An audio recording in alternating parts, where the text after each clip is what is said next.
much. Great. Thank you for that very generous introduction, Alex. I'm really excited to be here today. I'm just rearranging a few windows. There we go. So before we begin, I would like everyone to close their eyes because we want to activate our sense of sound.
What we just heard was the sound of a rainforest in Eastern Africa.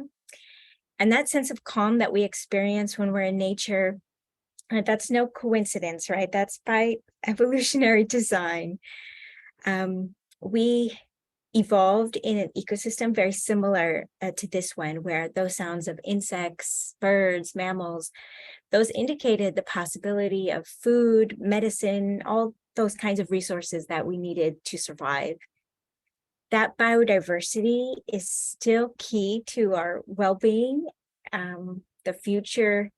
Our survival as a species depends on that biodiversity.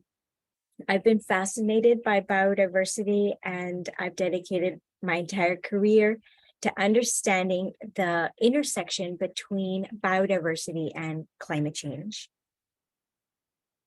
Even though biodiversity and climate change, we know they're interconnected, they've historically been studied by very separate disciplines.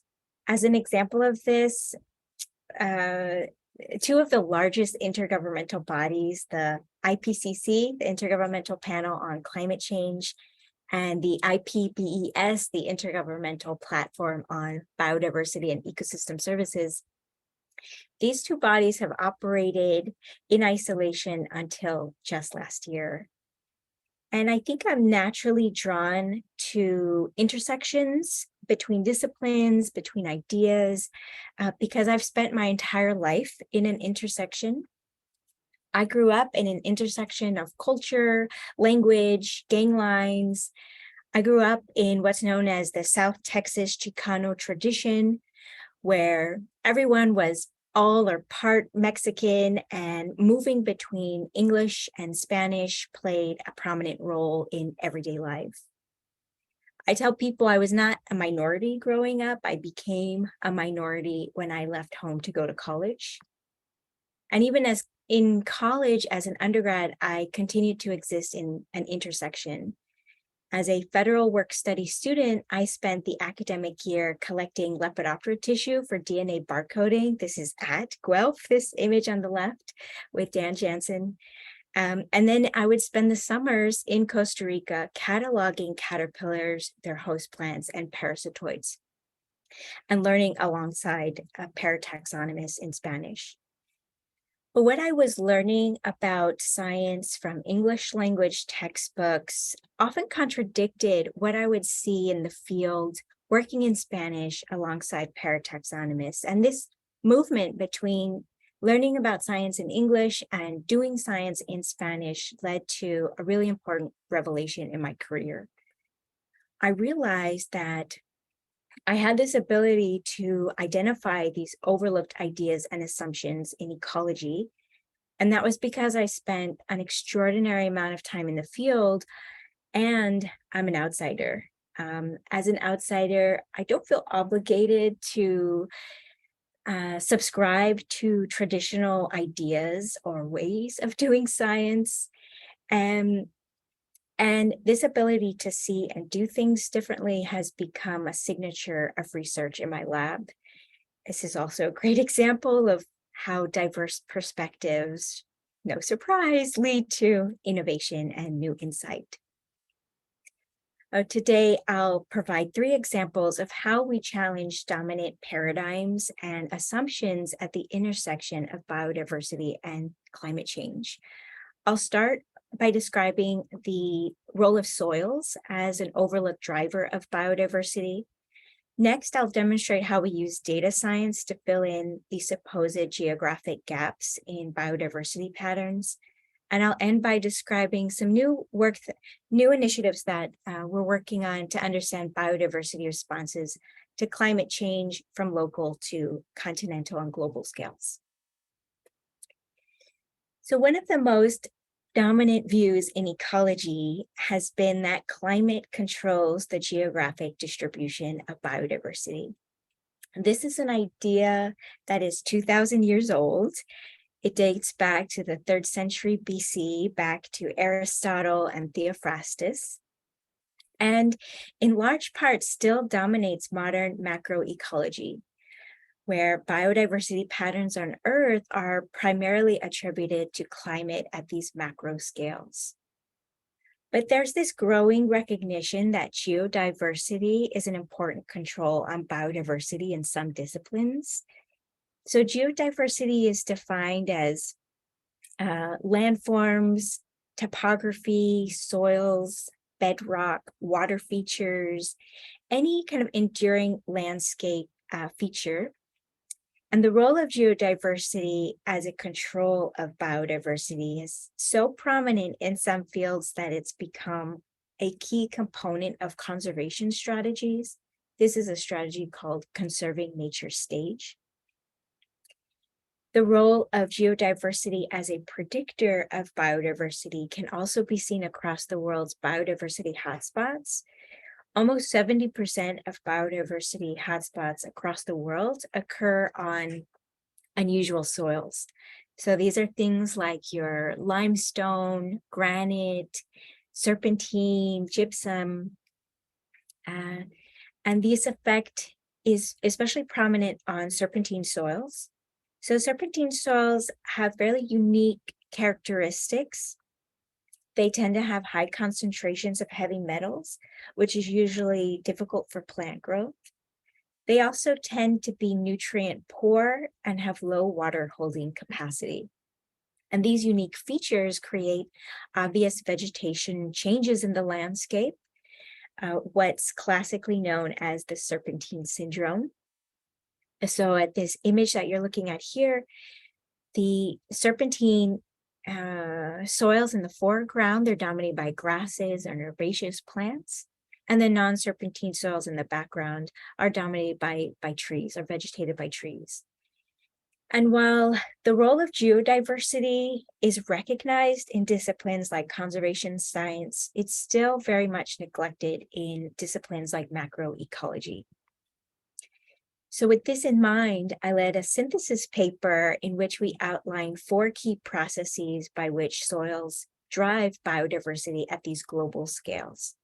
We focused on speciation, dispersal, ecological drift, and niche selection. And the idea that soils are important isn't new, but what we've done is describe ways in which soils are important in a way that really hadn't been synthesized in the literature up to that point. As part of this process, we ended up mapping the global distribution of serpentine soils on this map, both in gray and in black. And it became clear that most of what we know about unusual soil systems comes from temperate latitudes. And we realized that a lot of the hypotheses developed on unusual soils in temperate latitudes just weren't relevant in the tropics. And in fact, tropical serpentine ecology contradicts our understanding of unusual soils. So let me give you an example of what I mean by this. This is a classic temperate serpentine grassland in Northern California. This is a system dominated by grasses, very xeromorphic vegetation. This is classic serpentine syndrome in the sense that the plants are very short statured and they have small, thick leaves. But in the wet tropics, it is not uncommon to find gallery forests that have formed on top of serpentine substrates. This is an image from Puerto Rico. It's very clear the forest structure is quite different. The processes are quite different. Those soil climate interactions are even more obvious in places like Costa Rica, where this entire serpentine massif, this is La Peninsula de Santa Elena, it's entirely blanketed in clouds for most of the year. Below cloud line is that classic serpentine syndrome, what we call chaparral, and above cloud line, textbook moss-covered tropical cloud forest. This work led to a second synthesis group to better understand the plant ecology of tropical serpentine ecosystems, because we know that theories like the classic serpentine syndrome were developed in temperate systems with fairly moderate temperature and low to moderate precipitation.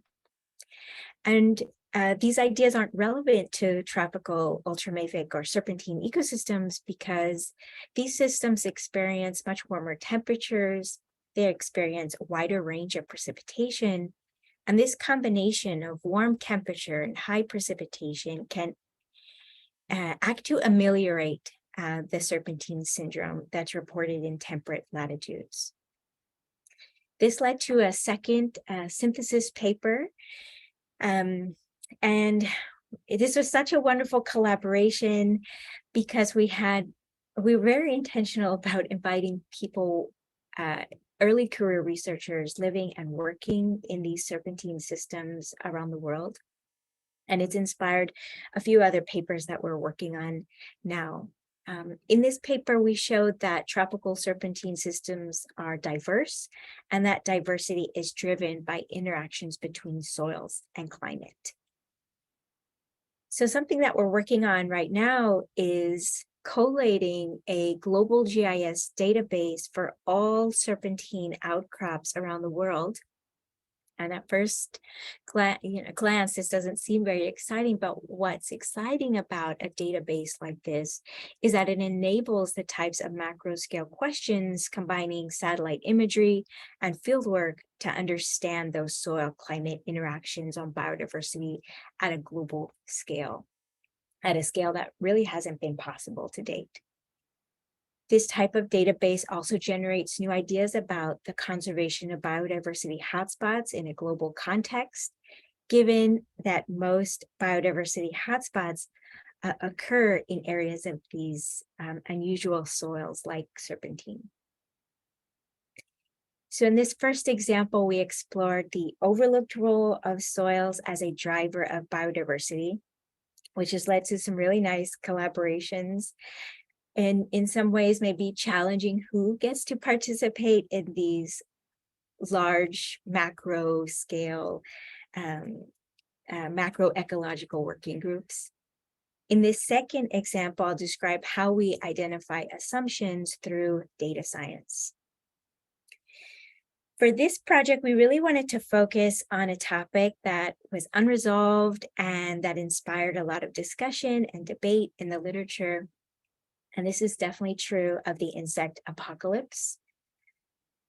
And global population decline of insects is very concerning. It threatens the global food supply, as well as cascading consequences on food webs and trophic interactions.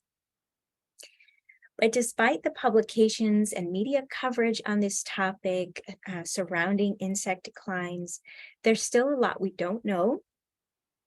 For example, most reports of insect declines have been conducted at small scales or are focused on a single species or groups, making generalizations elusive.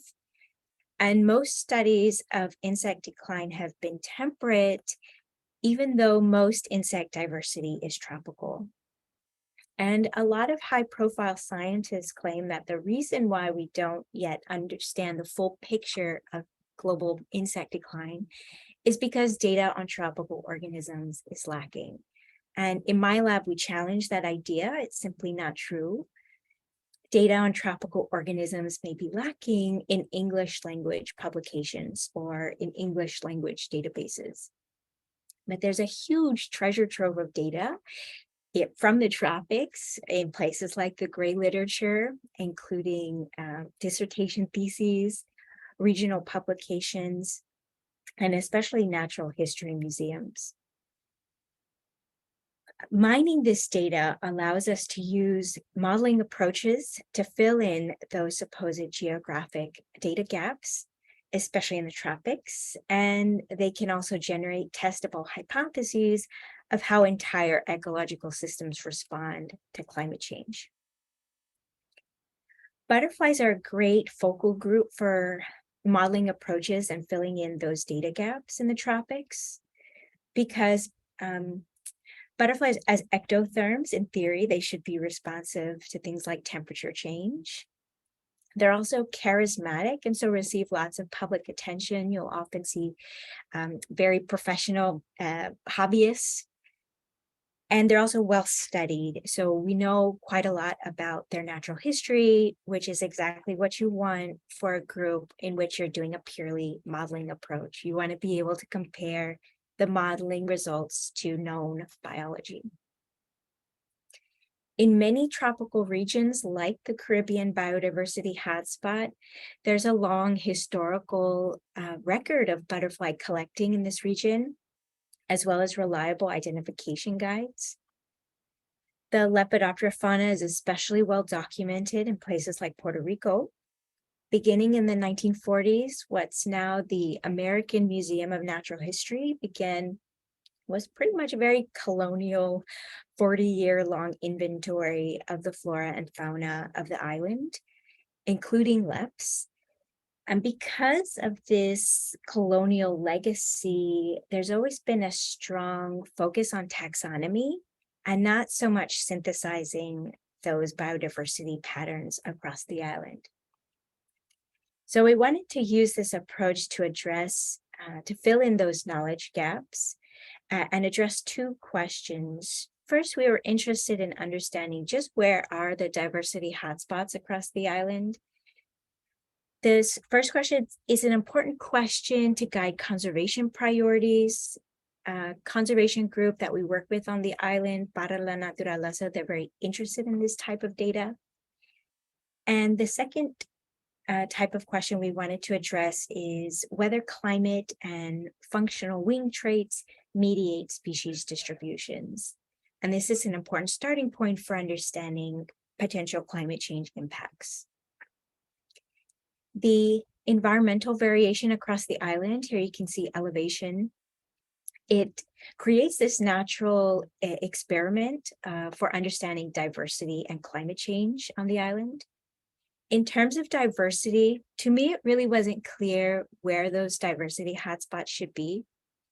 Based on 20 years of working in Costa Rica, I thought, well, in mainland tropics, the wetter forests tend to be more species rich, and those tend to be at higher elevations. So I thought, okay, maybe that's true here as well. In terms of wing traits, there are two hypotheses that can guide our understanding of trait diversity patterns across the island.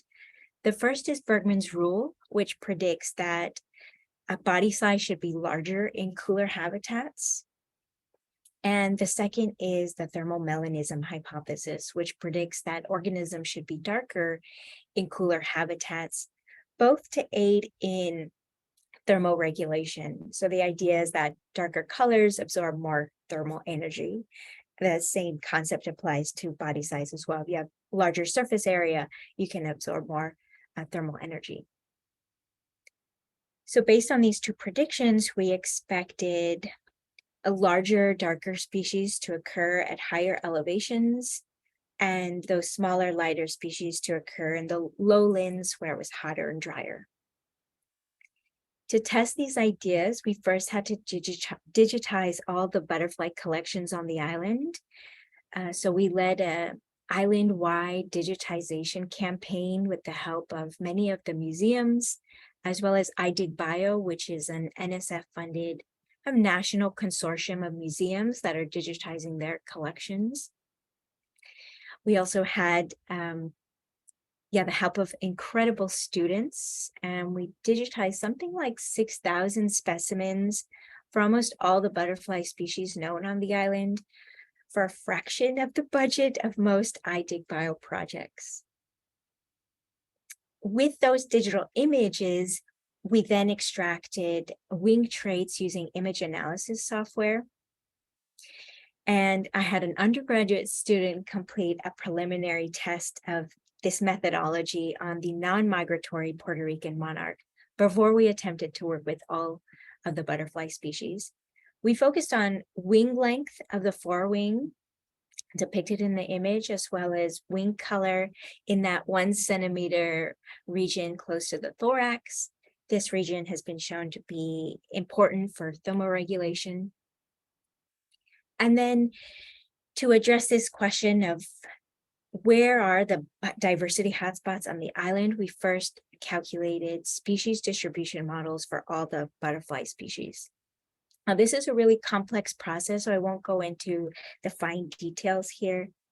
We also recognize that a lot of the methodology is evolving in the past 5 years, so we used some of the more conservative thresholds and criteria. This process begins with collating records, including the ones we digitized, but also from sources like GBIF. Then you want to process those records and reduce spatial bias. You want to collate your environmental parameters from things like world climb. Then the actual modeling, we use 3 types of models: Maxent, which is the kind of old school approach, random forest, and BioClimb. So this is an ensemble approach. And then we took all the individual species distribution maps and stacked them to generate an island-wide diversity map. And then we did some post-processing analyses to understand how diversity is mediated by climate and wing traits. So to answer this first question, just where are the diversity hotspots on the island? Remember, my naive answer was, well, in those higher elevation rainforests, but we found something opposite.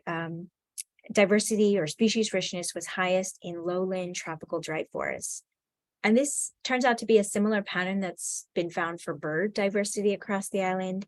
And for birds, the working hypothesis is that, well, there are fewer of these coquilles or amphibian insect predators, which leads to a greater population size of insects, which in turn supports more birds. So this may be true for butterflies as well. There may be fewer butterfly predators in dry forests. To answer this second question, how does climate and traits mediate species distributions? Remember, we expected wings to be larger and darker at those cooler, higher elevation habitats, and smaller and lighter in the lowlands. We found something slightly different. Wing size seemed to follow Bergman's rule, but wing color was opposite to predictions based on the thermomelanism hypothesis. Instead, we found species were darker at those lower, warmer habitats. And so we wanted to pair this purely modeling approach to sampling that we had done in the field immediately following Hurricane Maria. And if you ask anyone about their memory of this experience, myself included, one of the things we will probably remark on is how an island that was 100 different shades of green turned to a single shade of brown in a matter of 12 hours. And this complete island-wide defoliation event created fairly homogeneous conditions in the understory, right? Very high light, open canopy, very hot conditions. And we followed butterfly recovery immediately following the hurricane. Based on these same 2 hypotheses, Bergman's rule and thermomelanism, we kind of expected to find the same thing, that smaller, lighter species should dominate those hot, open habitats immediately following the hurricane. But then as forest recovery occurred, we expected to find an increased abundance of those larger, darker species. However, we observed this same pattern as we saw in the species distribution modeling. Shortly after the hurricane, the smaller, darker species dominated, followed by an increase of abundance in those larger, lighter species. So together, these two studies, the species distribution modeling and the butterfly recovery post-hurricane, indicate possible energetic trade-offs between growth, thermoregulation, and defense. We know that melanin is important for thermoregulation. We also know it's important for things like immunity. And we also know that it is a pretty energetically expensive pigment to manufacture, which could result in these types of trade-offs between wing color and wing size. An alternative explanation is that maybe what we're seeing is an effect of seasonality, where those smaller, darker species dominate in the winter, in the cooler winter, whereas larger, lighter species dominate in the summer. Or prey visibility, that those larger, lighter species were more visible to prey immediately after the hurricane against that very brown backdrop, and got picked off faster or easier, whereas those smaller, darker species were better camouflaged in the browner environment. What excites me about collections-based research is this great potential for collaboration across disciplines, across countries, and it also creates a lot of opportunities for students. Collection-based research has been very productive in my lab, even though we haven't had very large pockets of funding earmarked for it. Just this past summer, we had 3 collections-based research internships in my lab, ranging from a DNA barcoding project to outlining a century of LEP research in Puerto Rico, making that gray literature accessible to an English language audience. And I also had a student visiting different herbaria to measure plant trait variation across Caribbean dry forests. So in this second example, I demonstrated how we can leverage collection records in the tropics to fill in those geographic gaps in our understanding of biodiversity and potential responses to climate change. In lots of ways, our findings also challenge these dominant predictions related to thermomelanism. And we also establish research priorities focused on LEP ecology and moving forward on the island. And in this final example, I'll describe some of the newer stuff that we're working on that continues to leverage this creativity and diverse perspectives to measure the consequences of changing biodiversity from local to global scales. A lot of the more recent work in my lab focuses on mountains because mountains are biodiversity hotspots. They're centers of endemism and speciation. They're also key for human health. Almost 60% of all humans on Earth get their water from a mountain source. And they're also important climate change indicators and natural laboratories for understanding climate change. And so I've recently launched an initiative called ALTA based on funding from my career award. ALTA stands for Altitudinal Transects Across the Americas. And the goal of ALTA is to demonstrate that it's possible to design inexpensive cross-site biodiversity monitoring.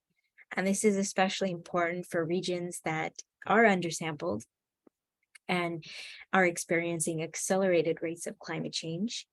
So on the map, I'm showcasing a few of the places where I've either sampled in the past or we're sampling right now in Virginia and the Great Smokies.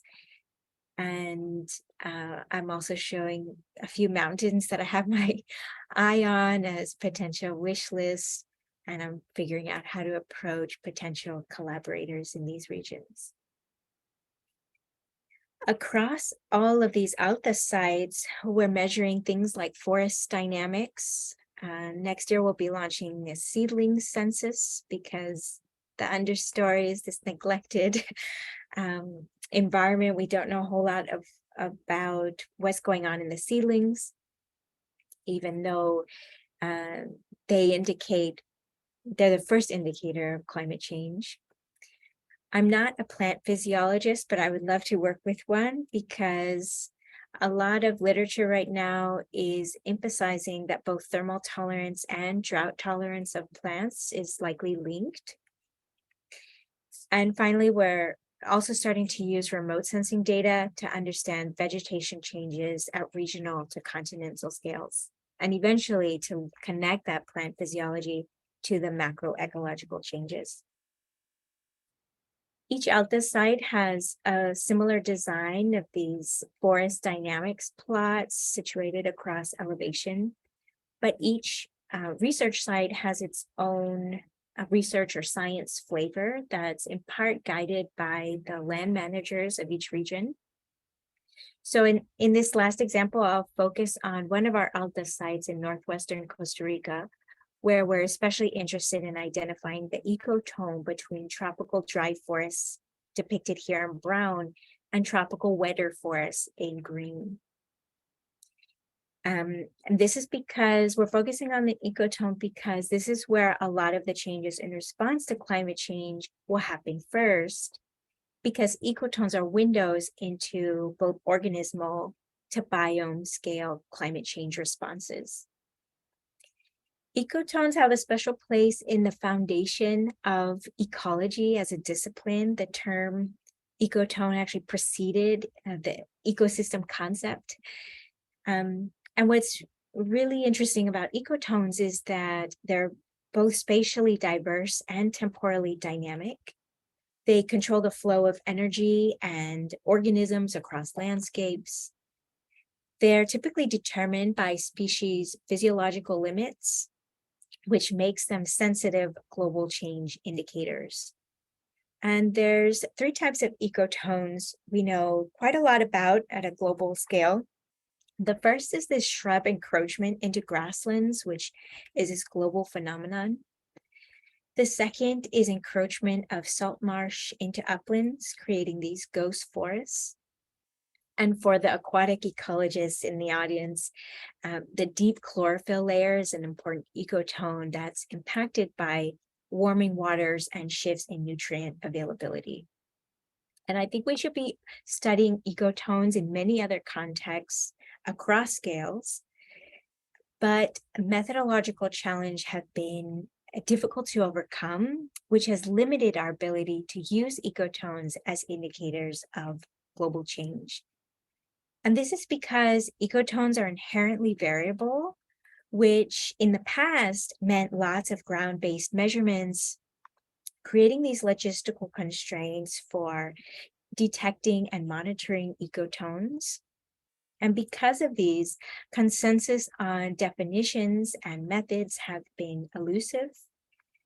But modern remote sensing and quantitative techniques, they offer solutions for detecting and monitoring ecotones through space and time, as well as for understanding those landscape responses to climate change. And we also hope to apply this approach to monitor shifts in entire biomes. Together, tropical dry and wet forests make up the majority of tropical forest area, but we don't know a whole lot about the ecotone between these 2 biomes. As a tropical biologist, you usually tend to work in one system or the other, not necessarily across both of them.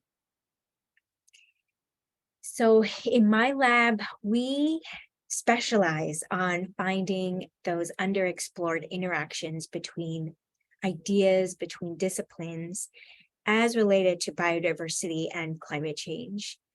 These three examples demonstrate how this creative, and I've had it called unorthodox and subversive approach, I don't know about that, can lead to insight into some of the biggest challenges, not just facing our discipline, but the world. And in this first example, we saw how soils are often neglected in discussions on global biodiversity patterns. And we use serpentine, we positioned serpentine as a new macroecological model to link climate, soil, and biodiversity. In the second example, we use data science to fill in those supposed geographic shortfalls in the tropics. We used a modeling approach to outline a research agenda for LEP ecology on the island. And in the last example, I described our new initiative called ALTA, and we looked at how remote sensing could help us detect and monitor ecotones in ways that would have been intractable from fieldwork alone. I'm always looking for collaborators. We're just launching these new ALTA initiative. So if these approaches excite you, if you identify as a creative, then please email me. I'm happy to continue this conversation later. And I think we have plenty of time for questions now as well. So thank you. That was awesome.